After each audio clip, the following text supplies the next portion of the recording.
بل یہاں پر میں 3 وظیفے ایسے بتاؤں گا انشاءاللہ جو ٹاپ آف دا لسٹ 3 وظائف ہیں مصیبت اور پریشانی میں تکلیف دور کرنے کے لیے، سنت وظائف آپ صلی اللہ علیہ وسلم کی طرف سے تعلیم فرمائے ہوئے. ان میں سے پہلا وظیفہ یہی جس کا قرآن میں بھی ذکر آ گیا کہ جو ان الفاظ کے ساتھ ہمیں پکارے گا، اللہ تعالیٰ فرماتا ہے کذالک ننجی المؤمنین، ہم اہل ایمان کو بھی نجات دیں گے اس طریقے سے، صرف یونس کو نہیں، اہل ایمان کو بھی. چنانچہ اسی کانٹیکسٹ میں پہلا وظیفہ ہے یہ لا الہ الا انت سبحانک انی کنت من الظالمین کا. لیکن اس سے پہلے میں ایک امپورٹنٹ بات کروں دعا کے حوالے سے کہ دعا کی قبولیت کا ایک پروٹوکول بھی ہے. ویسے تو آپ مسئلہ 82 دیکھیں گے، اس میں نے اور باتیں بھی کی ہیں، ٹاپک دوسری طرف چلا جائے گا، لیکن انصاف ہے کہ میں اس چیز کو بھی ایڈریس کروں. جامعہ ترمذی میں صحیح سند کے ساتھ یہ حدیث موجود ہے، انٹرنیشنل نمبر کے مطابق 593 نمبر حدیث ہے، اور یہ حدیث مشکات میں آپ کو پہلی جلد میں درود شریف والے چیپٹر میں بھی مل جائے گی. اور مشکات کو میں نے ڈکلیئر کیا ہے مشکات از دا انسائکلوپیڈیا آف حدیث، یعنی آپ کو جتنی حدیثیں سکیٹرڈ فارم میں ملیں گی کتب ستہ اور اس سے بھی باہر 13 کتابوں میں، مشکات میں آپ کو مل جائیں گی. میں نے اسی لیے مشکات پہ پورا لیکچر ریکارڈ کروا دیا ہے، مسئلہ نمبر 111B کے عنوان سے مشکات المصابیح کا مکمل تعارف، وہ ضرور دیکھیں. یعنی مشکات 3 جلدوں میں آپ لے لیں تو انسائکلوپیڈیا آف حدیث آپ کے پاس آ گیا. 6294 احادیث ہیں، اور اس میں چونکہ احادیث کی تکرار نہیں ہے تو کتب ستہ اس کے علاوہ بھی 12-13 کتابیں جو ہیں اس میں کور ہیں، اس میں بھی یہ حدیث موجود ہے. جامعہ ترمذی میں انٹرنیشنل نمبر کے مطابق 593 نمبر. سیدنا عبداللہ ابن مسعود رضی اللہ تعالیٰ عنہ کہتے ہیں کہ ایک دفعہ میں آپ صلی اللہ علیہ وسلم کی موجودگی میں نماز پڑھ رہا تھا، اور سیدنا ابو بکر اور عمر رضی اللہ تعالی عنہما وعلیہم السلام وہ بھی وہاں پہ موجود تھے. میں نماز کے جب یعنی کہ تشہد میں بیٹھا، میں نے اللہ کی حمد کی، التحیات للہ والصلوات والطیبات، اس کے بعد درود پڑھا، اور اس کے بعد میں نے دعا مانگنا شروع کی تو آپ صلی اللہ علیہ وسلم نے ارشاد فرمایا سل تعطا سل تعطا، مانگ تجھے دیا جائے گا، مانگ تجھے دیا جائے گا. یعنی جو درود شریف اور ذکر کے ذریعے متوجہ ہوتا ہے اللہ تعالیٰ اس کی دعا قبول کرتا ہے. اور پھر ابن مسعود ادھر ہی روایت کرتے ہیں، ساتھ ہی جامعہ ترمذی میں دوسری حدیث ہے صحیح سند کے ساتھ کہ ایک شخص آیا، اس نے جو ہے وہ نماز کے دوران حمد و درود کے بغیر ڈائریکٹ اللہ سے مانگنا شروع کر دیا.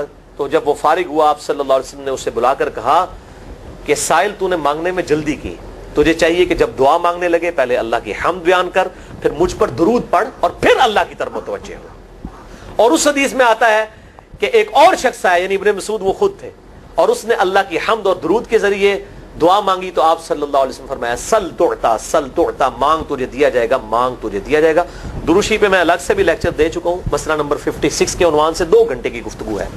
درود شریف کے صحیح فضائل اور صحیح احکام و مسائل بڑی ڈیٹیل کے ساتھ ہر اینگل سے درود شریف کے حوالے سے آپ کو وہ سمجھ لیں کہ انسائکلوپیڈیا ہے وہ لیکچر، مسئلہ نمبر 56 اہل سنت پاک.com پہ. تو دعا کے لیے حمد اور درود شریف ضروری. اس لیے دیکھیں نماز کی انٹلیکچوئل ترتیب ہے، آپ پہلے دعا کرتے ہیں التحیات للہ والصلوات والطیبات، اللہ کی حمد کرتے ہیں، پھر نبی صلی اللہ علیہ وسلم پر سلام عرض کرتے ہیں السلام علیکہ ایھا النبی، اس کے بعد آپ درود پڑھتے ہیں، اور اینڈ پہ آپ دعا مانگتے ہیں اللہم انی اعوذ بک من عذاب جہنم ومن عذاب القبر ومن فتنة المحیا والممات ومن شر فتنة المسیح الدجال. یا اللہم ربنا آتنا فی الدنیا حسنة وفی الآخرة حسنة وقنا عذاب النار. یا رب اجعلنی مقیم الصلاة ومن ذریتی ربنا وتقبل دعائی ربنا اغفر لی ولوالدی وللمؤمنین یوم یقوم الحساب. کوئی بھی دعائیں مانگیں، یہ بھی مانگیں جو میں وظائف بتا رہا ہوں، کیونکہ بخاری اور مسلم کی متفق علیہ حدیث ہے. مشکات میں آپ کو تشہد والے چیپٹر میں حدیث مل جائے گی کہ نماز میں تشہد میں درود کے بعد جو چاہو اپنے رب سے مانگو، یعنی عربی میں مانگنا ہوگا، دعائیں مانگے، دعائیں معصورہ کتاب و سنت میں جتنی ہیں وہ مانگے. اس کے علاوہ بھی مانگ سکتے ہیں اگر الفاظ درست ہوں لیکن عربی زبان میں.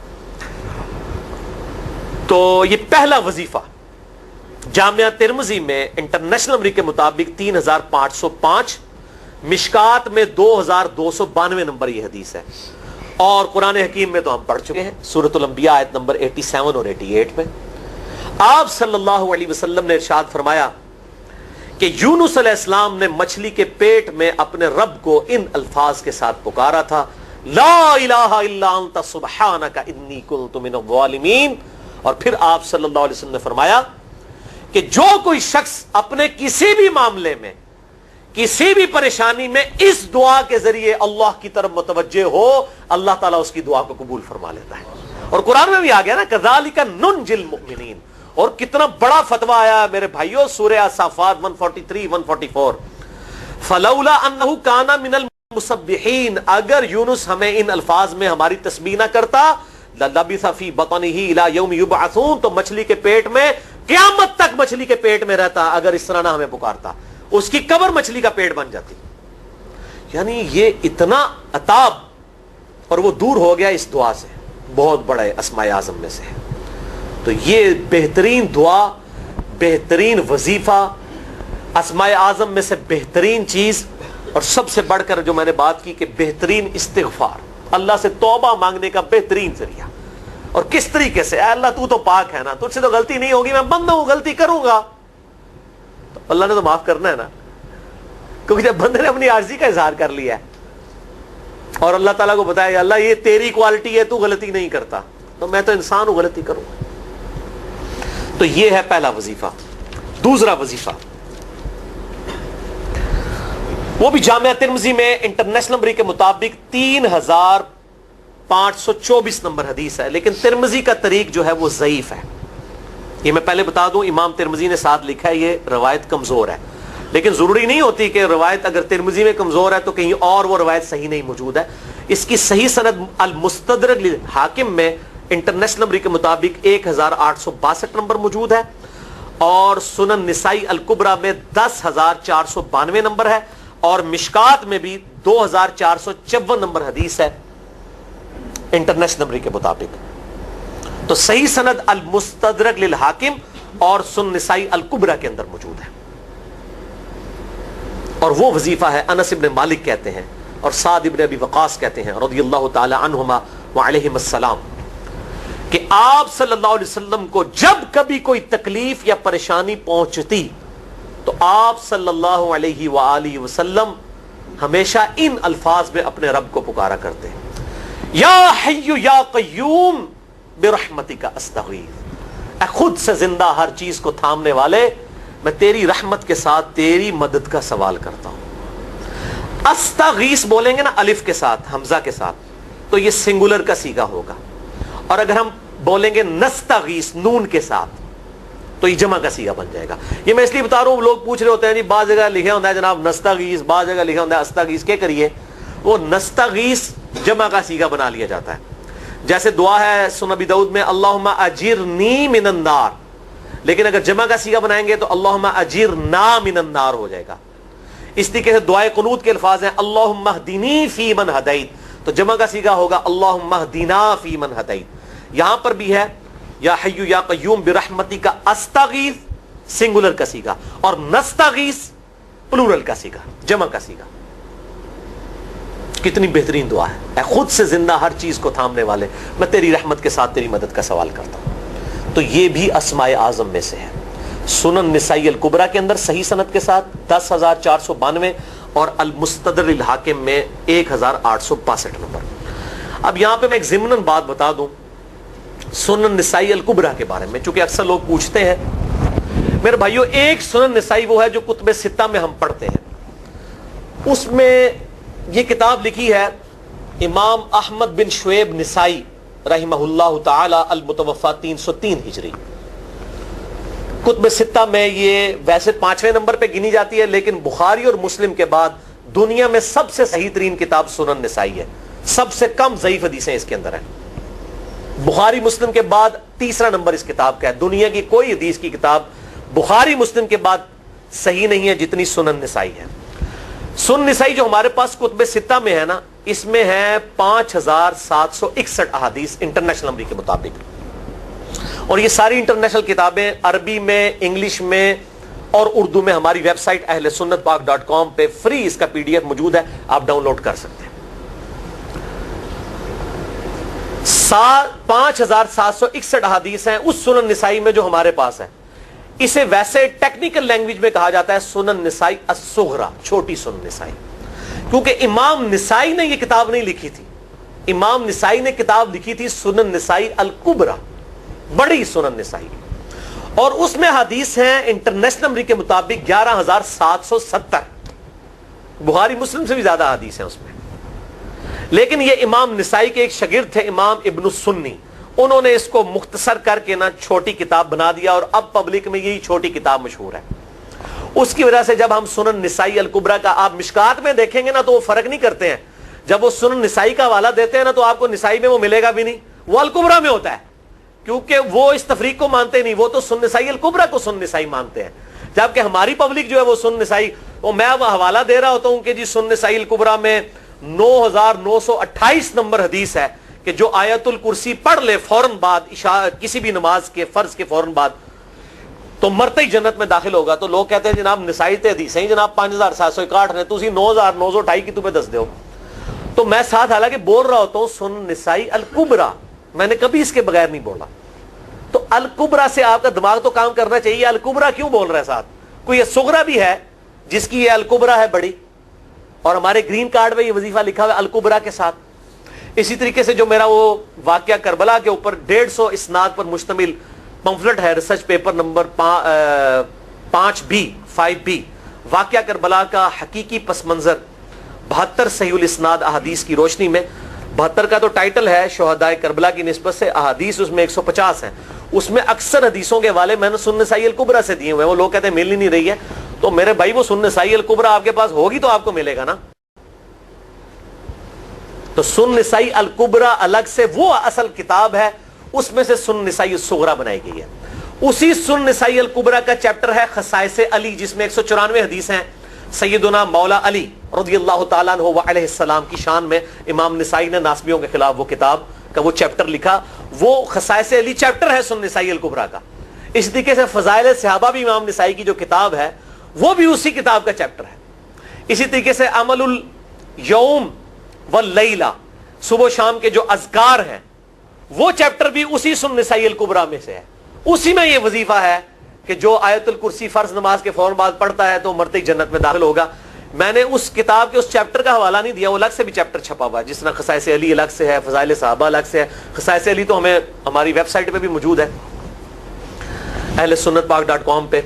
فضائل صحابہ بھی اردو ترجمے اور تحکیم کے ساتھ چھپ چکی ہے.